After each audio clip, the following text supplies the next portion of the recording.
My friends, the message of Fatima is really a historic, monumental message within the historic overall age of Mary.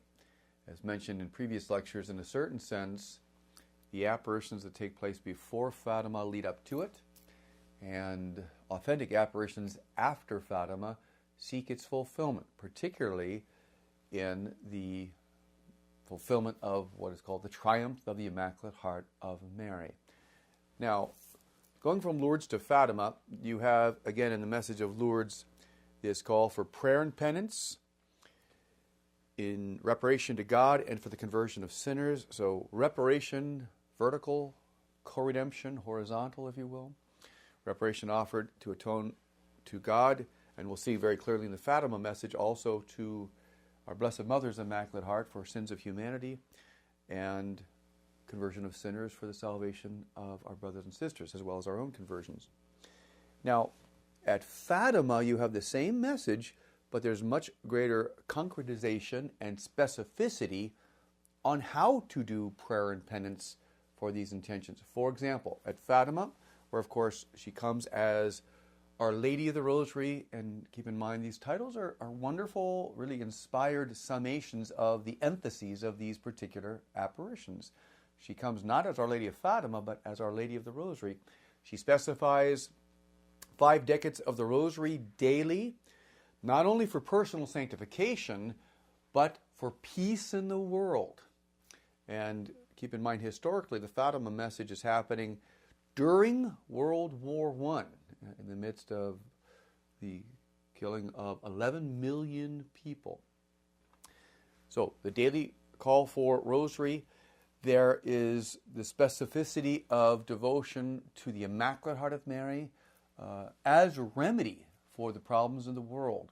So once again, avoid any idea that Marian devotion like Rosary or consecration is just kind of a personal pious or pietistic act for the individual. It changes the course of human history. It's a release of supernatural grace. It's a release of supernatural power. And it also leads to the personal sanctification of the individual. But it's personal and global. Now, we also have the call, instead of just a general call of penance, as we have at Lourdes, beautiful as it is, at Fatima, Our Lady, and even we'll find in the 1916 and 1917 angel apparitions, the angelic apparitions, which prepared the way for Our Lady's apparitions on May 13th, starting on May 13th of 1917. The combined directive is to make of everything you can a sacrifice and offer it to the Most High, for He is grieved by the sins of humanity. There's a grieving, there's a sadness, there's a suffering because of humanity's sins. Now, keep in mind these apparitions take place in Fatima, Portugal, to 3 young children, Lucia, Francesco, and Jacinta. So they're approximately 10, 8, and 7 when these series of apparitions take place. And it is to these children that heaven is saying, make of everything you can a sacrifice. Our Lady will say, as well, St. Michael the Archangel, and I should specify because we're not going to have time to go through these, there are 3 angelic apparitions which prepare the way, 2 in 1916 and 1 in 1917, prepare the way for Our Lady's apparitions. And these are by the guardian angel of Portugal, St. Michael the Archangel. And so you have St. Michael instructing these young children to make sacrifices. In one of the angelic apparitions, St. Michael will say, what are you doing? Pray, make of everything you can a sacrifice. The hearts of Jesus and Mary are receptive to your prayers and your sacrifices. So it's so clearly a call of penance and reparation, but here again, more specificity than we had at Lourdes on how to do this. We also have the devotion, which we now call the 5 First Saturdays, a devotion which calls for 5 consecutive first Saturdays, as we'll discuss, of communion, confession, 5 decades of the Rosary, and 15 minutes of meditation on one or any of the 15 mysteries, now 20 mysteries of the Rosary, with the intention of making reparation to Mary's Immaculate Heart. My friends, you can't understand Fatima unless you understand reparation to the Immaculate Heart of Mary, which we'll get into. Now, we'll also talk about the third secret of Fatima, which was revealed in 2000 by St. John Paul II. And I would preface our comments here with the overall directives and pastoral wisdom of people like St. John Paul II and Pope Benedict XVI in saying Fatima is eminently relevant for the 21st century. This is not ancient history. It's not even something completed, as Sister Lucia will say. We're only in the 3rd day of the week of Fatima. I'll explain what she means by that to the extent that she explained it in a 1999 interview with the late and renowned Marian devotee John Haffert. So let's get to the message. I'm going to go to, arguably, the single most important Marian message in the 20th century. It's hard to designate any individual message as such, but in terms of history, global significance, and significance for the Church, what is given and what is prophesied on July 13th, 1917 seems to have a precedence among all individual Marian messages. So I want to read through this message. It's a lengthy message. I'll read through it and offer some comments of highlighting what, in a very pregnant message, could be even elements even more quintessential than the overall message. Again, this is from the memoirs of Lucia, and she's the primary visionary at Fatima. I quote, "A few moments after arriving at the Cova de Aria near the Holmoke, where a large number of people were praying the Rosary, we saw the flash of light once more, and a moment later Our Lady appeared on the Holmoke." And then you have the dialogue between Lucia and Our Lady. "What do you want of me?" I asked. Our Lady, "I want you to come here on the 13th of next month to continue to pray the Rosary every day in honor of Our Lady of the Rosary, in order to obtain peace for the world and the end of the war, because only she can help you." Lucia, "I would like to ask you to tell us who you are and to work a miracle so that everybody will believe that you are appearing to us." Our Lady responds, "Continue to come here every month. In October, I will tell you who I am and what I want, and I will perform a miracle for all to see and believe." Lucia, "I then made some requests, but I cannot recall just now what they were. What I do remember is that Our Lady said it was necessary for such people to pray the Rosary in order to obtain these graces during the year." And she continued, "Sacrifice yourselves for sinners, and say many times, especially whenever you make some sacrifice, 'O Jesus, it is for love of you, for the conversion of sinners, and in reparation for the sins committed against the Immaculate Heart of Mary.'" As Our Lady spoke these last words, she opened her hands once more, as she had done during the 2 previous months. The rays of light seemed to penetrate the earth, and we saw as it were a sea of fire. Plunged in this fire were demons and souls in human form, like transparent burning embers, all blackened and burnished bronze, floating about in the conflagration, now raised into the air by the flames that issued from within themselves, together with great clouds of smoke, now falling back on every side like sparks in huge fires, without weight or equilibrium, amid shrieks and groans of pain and despair, which horrified us and made us tremble with fear. It must have been this sight which caused me to cry out, as people say they heard me. The demons could be distinguished by their terrifying and repellent likeness to frightful and unknown animals, black and transparent like burning coals, terrified and as if to plead for succor. We looked up at Our Lady, who said to us so kindly and so sadly, "You have seen hell, where the souls of poor sinners go. to save them. God wishes to establish in the world devotion to my Immaculate Heart. If what I say to you is done, many souls will be saved and there will be peace. The war is going to end. But if people do not cease offending God, a worse one will break out under the pontificate of Pius XI. When you see a night illuminated by an unknown light, know that this is the great sign given you by God that he is about to punish the world for its crimes by means of war, famine, and persecutions of the Church and of the Holy Father.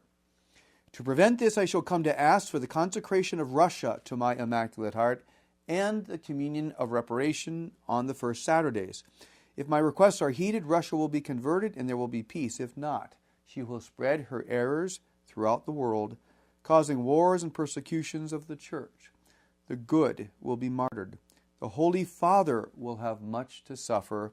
Various nations will be annihilated. In the end, my Immaculate Heart will triumph. The Holy Father will consecrate Russia to me, and a period of peace will be granted to the world. In Portugal, the dogma of the faith will always be preserved. When you pray the Rosary, say after each mystery, O my Jesus, forgive us, save us from the fire of hell. Lead all souls to heaven, especially those who are in most need. After this, there was a moment of silence, and then I asked, is there anything else more you want of me? Our Lady, no, I do not want anything more of you today. Then, as before, Our Lady began to ascend towards the east until she finally disappeared in the immense distance of the firmament.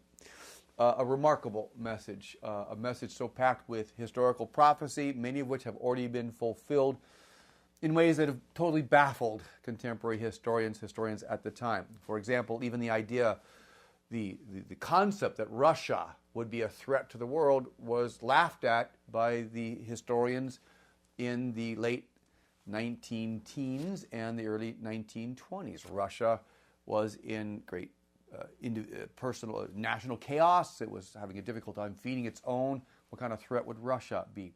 And yet we have seen the Fatima prophecy to be accurate. So I want to go through and highlight 5 or 6 of these principal points. And let's start with Our Lady's call to pray the Rosary daily for peace in the world, because she adds a particular tail to that line. She says, again, pray the Rosary every day in honor of Our Lady of the Rosary in order to obtain peace for the world and the end of the war, because only she can help you. Now, what does that mean? Only Our Lady can help? What about the Trinity? Are they not concerned about peace in the world? What this tells us is that indeed the Trinity has given the task, the mission, the imperative for peace in the world to the Mother of God. And therefore, the sooner we acknowledge this, that it's by responding and obeying the directives of Our Lady for peace in the world, that we will indeed obtain this peace, which is simply beyond human accomplishment on its own. I think history shows that profoundly and tragically, and certainly the last couple years, last even decades of political efforts alone to solve challenges like the Middle East or what's taking place with Russia and the Ukraine, and certainly the grave and I believe diabolical evil of ISIS, shows us that the political, the human is not enough. We need grace. St. John Paul II said this beautifully, as we commented on in his document on the Rosary, saying we're only going to get peace from on high, from the intervention from God from on high through the praying of the Rosary as one of the elements of this. So, peace has been given to the Mother of Jesus, and therefore it behooves us to follow her plan for peace, which includes this call of daily Rosary. It includes the consecration of Russia. It includes the communion of reparation, and as many of the Fatima commentators said, it also includes the proclamation of the Fifth Marian Dogma as elements leading to peace in the world. Back to this message. Secondly, Our Lady tells us how we are to suffer and what we are and to whom we are to offer our sacrifices. She says, and I quote, "Sacrifice yourself for sinners, and say many times, especially whenever you make some sacrifice, O Jesus, it is for love of you." So first of all, Jesus, out of love for Jesus. Number 2, for the conversion of sinners. And number 3, in reparation to the Immaculate Heart of Mary. So, while we are being co-redeemers and offering our prayers and our sufferings and our pains and our heart wounds, our rejections, our betrayal, whether it be family or work or society, while we're offering our physical sufferings, which we can't change anyway, we offer for these intentions: love of Jesus, conversion of sinners, reparation of the Immaculate Heart of Mary.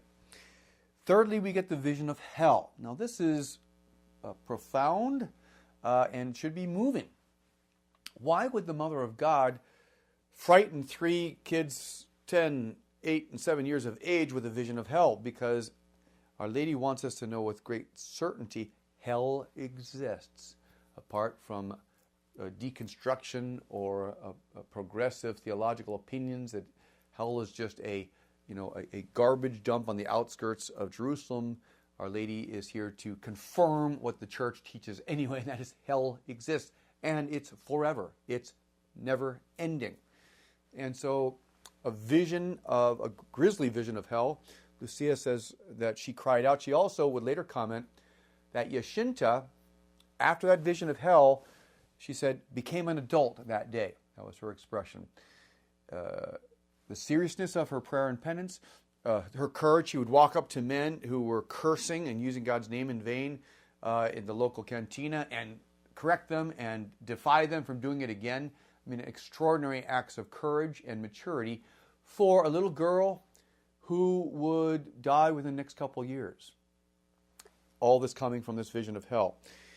After the vision of hell, Our Lady gives remedy. Quote, to save them. You have seen hell, where the souls of poor sinners go. To save them, God wishes to establish in the world devotion to my Immaculate Heart. So keep in mind here, my friends, this is God.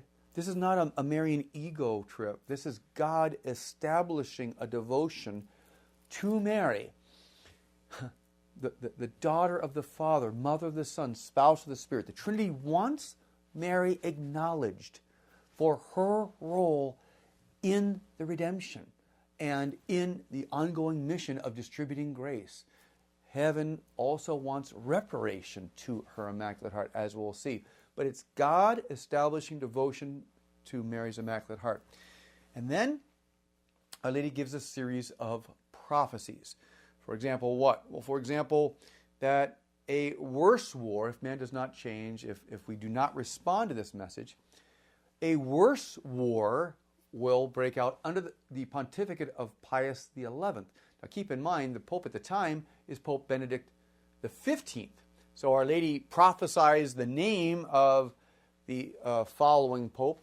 Also this event of a second world war, and an indication that God would let us know it was coming by an illumination of the sky at night. Well, this took place in 1938, and many people witnessed this ominous illumination of the European skies for hours.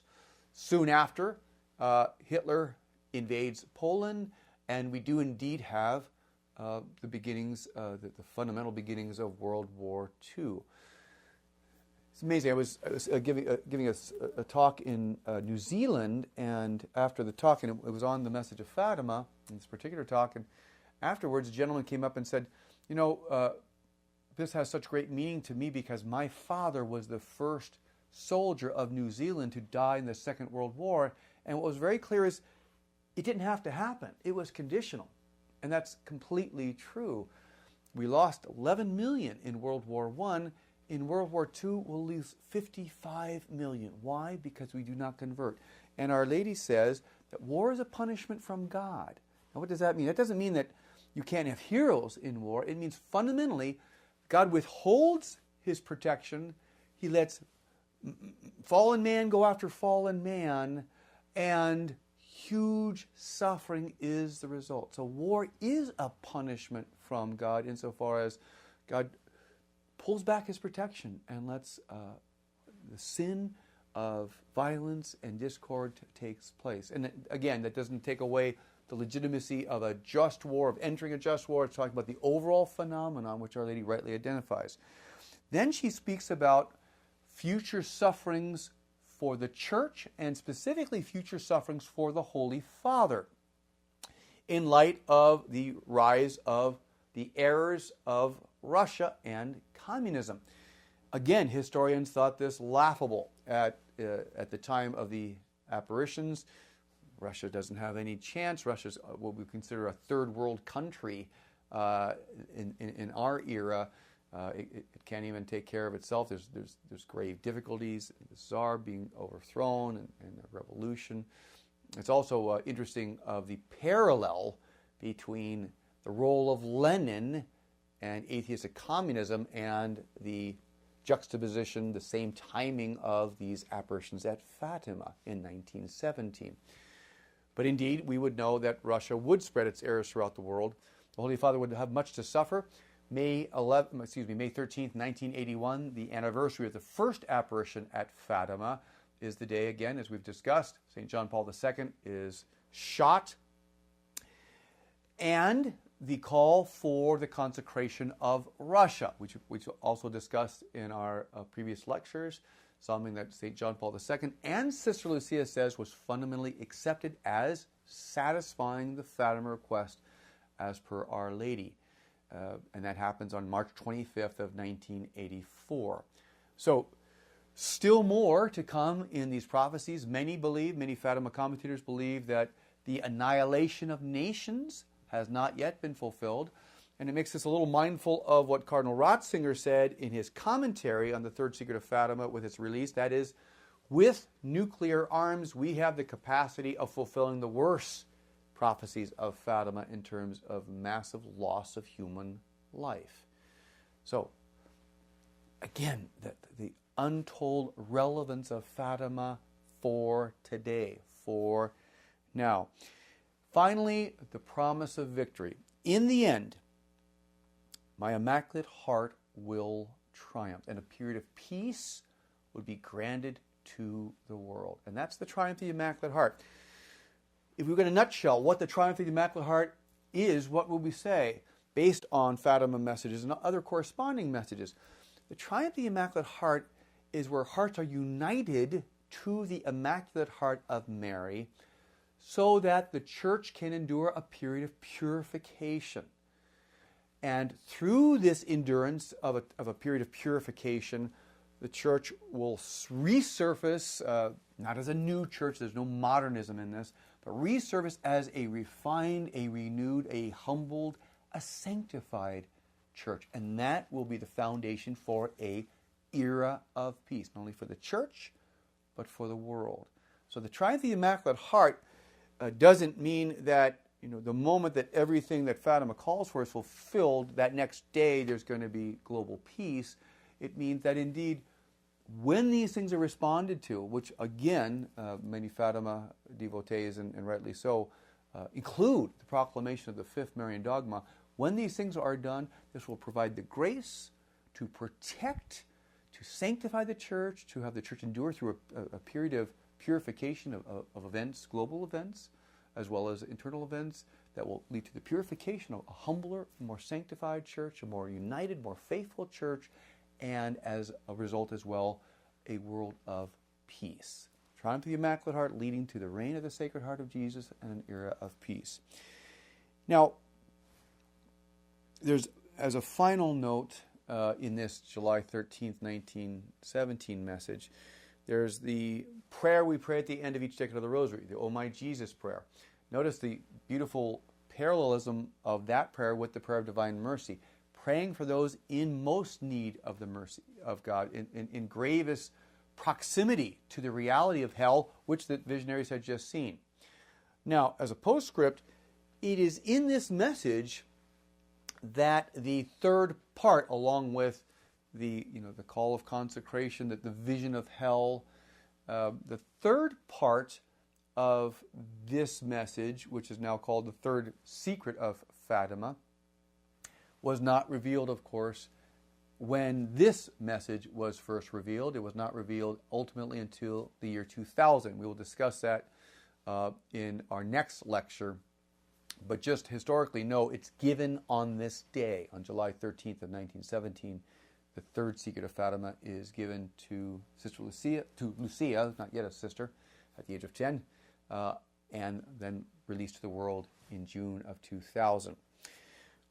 Let's go from here, and by the way, with the Fatima message, we're talking about 6 fundamental messages in 1917. We talked about the 3 angelic apparitions which prepare. 6 fundamental messages in 1917, and then what's called the 7th message, which doesn't happen until December 10th of 1925. And that 7th message is to then Sister Lucia, as she is in a convent in Spain. But let's now go, though, rather to the 6th message, which ends the series of messages in 1917. October 13th, 1917, 70,000 onlookers. The message of Fatima and its fruitfulness have attracted that kind of crowd. You have newspaper men from the local paper in Lisbon, not so local, in fact, that's the capital and a prominent city. And what would happen today, on October 13th, on this day, was reported in the Lisbon newspapers, the reporters lost their job because it was a very anti-Catholic, very pro-Masonic government in Portugal at the time. And yet the reporters felt obliged to report what they, as 2 of the 70,000 onlookers, experienced on October 13 at Fatima. So what exactly took place? First of all, you have a message where Our Lady calls the world to stop offending God because he's already much offended, and to continue to offer sacrifice in reparation for sin. Then you have the solar miracle, where the sun, as described by hundreds of the onlookers, experienced by all, evidently by all, the sun dances. That is, it moves in the sky and lets off different colors as it moves. Then it comes down in approaching the earth in such a realistic fashion that people started to do prostrations on the ground, even though it had been raining all through the morning. And several had commenced a process of public confession because they thought it was the end of the world. So clearly was the sun coming down in their perception. There's also something remarkable and physiological about the event, that after the sun obviously comes down and then returns to its place in the sky, the ground is dry, which means it's something more than just an ocular vision. There's something material to what takes place on that October 13th miracle of the Sunday.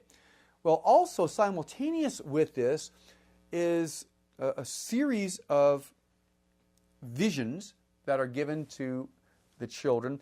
The first vision is Our Lady with the Holy Family. And Mary is next to St. Joseph, who holds the Christ child. And St. Joseph and the Christ child bless the world simultaneously. This portends a strong message about the importance of the patron of the universal church, St. Joseph, in the role of the triumph of the Immaculate Heart of Mary. That is, his intercession, second only to Our Lady's, is going to have a prominent role in bringing about this triumph. Thank God for Pope Francis's great devotion to St. Joseph, even having an emblem of St. Joseph, a symbol of St. Joseph on his papal coat of arms. But this, and of course, bringing St. Joseph into each of the 4 principal Eucharistic prayers. So St. Joseph is a critical part of the triumph. That's why he appears. There's never an appearance, an element of an apparition that doesn't have a significant meaning. The next vision is a vision of the co-redemptrix. Our Lady of Sorrows appears. That's also significant as we're talking about this theme of co-redemptrix, which we see on the miraculous medal redoubled on front and back. Mary's crushing the head of Satan on the front. On the back, you have the M connected to the T, to the cross, in the M cross, signifying again co-redemption. So that's from the beginning. At Fatima, you have an image, a vision of the co-redemptrix. So first the Holy Family, secondly the co-redemptrix, Lady of Sorrows, thirdly Our Lady of Mount Carmel with the scapular. What do these 3 visions signify?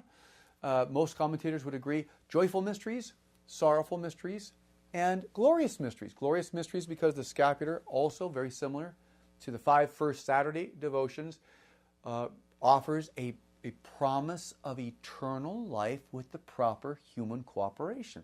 Very sound theology. So this miracle of the Sun puts Fatima on the map in a powerful way. And in 1917, the major apparitions ceased, but there's reference to another one yet to come. And that will happen in 1925. The message of Fatima is not approved, and the overall phenomena of Fatima declared as being of supernatural origin until 1930. We're going to take a break here. In the next lecture, we're going to talk about that 7th message in December 10th, 1925, the critical call for the communion of reparation, because some say, well, if the consecration of the world inclusive of Russia was done, why are things so bad? Well, there's other elements that also have to be fulfilled, one of which is the perpetual, the ongoing offering, the ongoing sacrifice, the ongoing prayer of the communion of reparation. We'll also, in our next lecture, talk about the third secret of Fatima. We'll talk about the 2 possible approaches, either it's past history or it is yet to come, and we'll give some guidelines on how to best interpret that third message of Fatima, which Cardinal Ratzinger said in his interview has no official church evaluation, or I should say no official church interpretation. It's open for the faithful. So we'll offer some parameters for that in our next lecture. Thank you.